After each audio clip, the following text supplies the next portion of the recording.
Pengertian sistem politik. Sistem politik merupakan organisasi di mana masyarakat merumuskan dan berusaha mencapai tujuan bersama. Oleh karena itu, sistem politik melaksanakan berbagai aktivitas yang ditujukan untuk meraih tujuan-tujuan bersama yang telah dirumuskan tersebut. Sekarang pengertian struktur dan struktur politik. Menurut Kanta Prawira pada tahun 1983, struktur adalah pelembagaan hubungan organisasi antara komponen-komponen yang membentuk bangunan itu. Struktur adalah suatu pola hubungan yang relatif stabil antara komponen-komponen atau jabatan-jabatan yang di dalam suatu organisasi atau lembaga. Beliau menjelaskan bahwa struktur politik sebagai salah satu spesies struktur pada umumnya selalu berkenaan dengan alokasi nilai-nilai yang dipengaruhi oleh distribusi serta penggunaan kekuasaan. Hai, nama saya Amelia Tabita. Kali ini saya akan menjelaskan tentang pendekatan struktur fungsional. Menurut Flecktim, pendekatan struktur fungsional itu dibagi menjadi dua, yaitu yang pertama kekuasaan yang ditunjukkan kepada negara dan yang kedua kekuasaan yang ada di dalam negara. Pembagian kekuasaan ini dipandang dari pendekatan struktural fungsional menurut teori Gabriel A. Almond, yaitu yang pertama kekuasaan yang ditunjukkan kepada negara identik dengan infrastruktur politik, dan yang kedua kekuasaan yang ada di dalam negara sama dengan suprastruktur politik.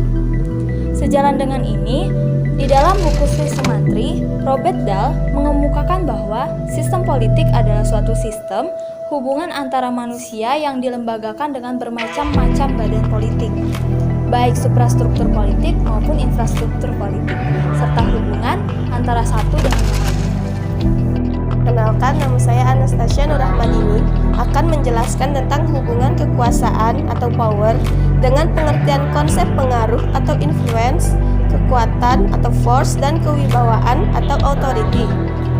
Menurut Isjawara, pengaruh atau influence adalah kekuasaan psikologis yang menunjukkan adanya kesan dari pribadi seseorang atau orang lain. Kemudian, kekuatan atau force adalah gejala sosial sebagai kekuatan fisik sebagai kekuasaan disertai dengan kekerasan atau daya paksa fisik atas ancaman fisik lainnya. Kemudian kewibawaan atau authority merupakan gejala sosial yang diakibatkan oleh hidup bermasyarakat. Jadi, wibawaan adalah kekuasaan. Selanjutnya, menurut Sultau, authority is the right to direct and command, to be listened to and obey.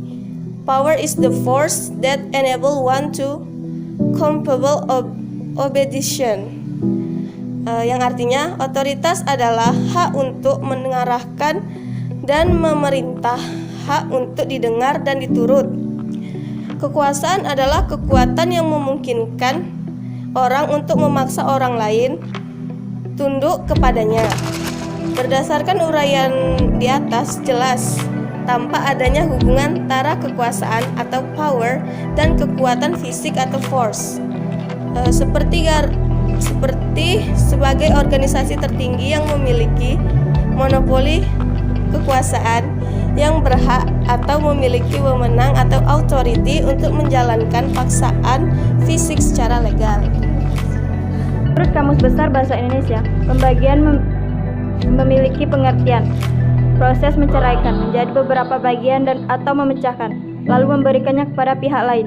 Ide pembagian kekuasaan tersebut bersumber pertama pada pendapat John Locke dan pada bukunya berjudul Two Treatises of Government, mengusulkan agar kekuasaan dalam negara dibagi dalam organ-organ negara yang mempunyai fungsi yang berbeda-beda. Menurutnya, agar pemerintah tidak sewenang, harus ada perbedaan pemegang kekuasaan ke dalam 3 macam, yaitu pertama, kekuasaan legislatif atau orang yang membuat undang-undang. Kedua, kekuasaan eksekutif atau yang melaksanakan undang-undang. 3. Kekuasaan federatif, melakukan hubungan diplomatik dengan negara-negara lain. Infrastruktur politik. Di muka tadi telah disinggung bahwa pembagian kekuasaan ini dipandang dari pendekatan struktur fungsional Gabriel Almut 1965, yaitu 1. Kekuasaan yang ditujukan kepada negara identik dengan infrastruktur politik. 2. Kekuasaan yang ada di dalam negara sama dengan suprastruktur politik. Infrastruktur politik sebuah negara pada umumnya terdiri dari komponen, yaitu yang pertama, partai politik atau political party. Yang kedua, golongan kepentingan atau interest group. Yang ketiga, golongan penekan atau pressure group. Yang keempat, alat komunikasi politik atau media of political communication. Yang kelima, tokoh politik atau political figure.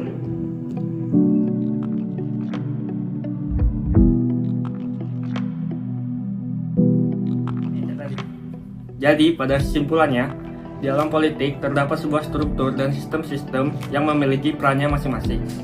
Adanya berbagai komponen-komponen di dalam struktur dan sistem ini guna mencapai sebuah tujuan yang telah dirumuskan, yang tentunya akan tercipta pula pola hubungan yang relatif stabil di antara komponen-komponen yang berada pada struktur dan sistem politik ketika mencoba untuk mencapai suatu tujuan tertentu.